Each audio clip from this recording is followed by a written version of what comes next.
তো দেখো বন্ধুরা, কয়েকদিন ধরে মাছ নেই ঘরে। মাংস টাংস তো খেয়েছি, হাঁস তো খাওয়া হয়ে গেছে কয়বার। তো মাছ পাওয়া যাচ্ছিল না। সেদিন তো মাছ আনতে গেছিলাম, কিন্তু মাছ আনিনি বাড়ি, কেন কি সব কোকারি মাছ ছিল। আর এই যে একটা লাউও এনেছে। এটা কোথা দিয়ে আনছো? এটা ওই বাজার থেকেই। চিনি? হুম।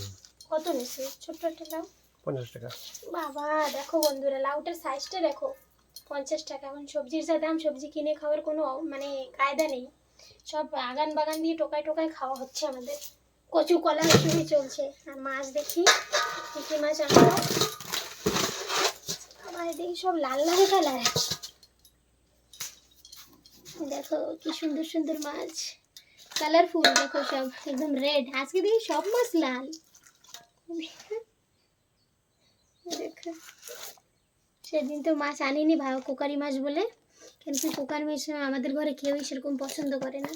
আনি তাও খাই, অসময় কিছু করার নেই। কিন্তু এই বর গিয়েছে ভোর মানে 4টা না, 4টার সময়। তারপরে আবার মাঝখানে একবার আসলো ওই 7টার দিকে, প্রায় 6:30টা। তারপরে আবার গেছে, আবার সেই কেবল মাত্র আসলো দেখো মাছ নিয়ে। এখন বাজে কয়টা? 9:30 হয়ে গেছে না? 9:30 হয়ে গেছে। দেখো আমাদের এখানে মাছের কি কষ্ট, মাঝে মাঝে না অনেক কষ্ট হয়ে যায়।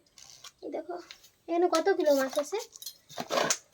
এখানে 5 কিলো আছে, 5 কিলো। অনেক দিন হয়ে যাবে আমাদের। আমরা একসাথে বেশি করেই মাছ এনে রাখি, কেন কি রোজ রোজ মাছ আনা হয় না আমাদের। আচ্ছা ঠিক আছে।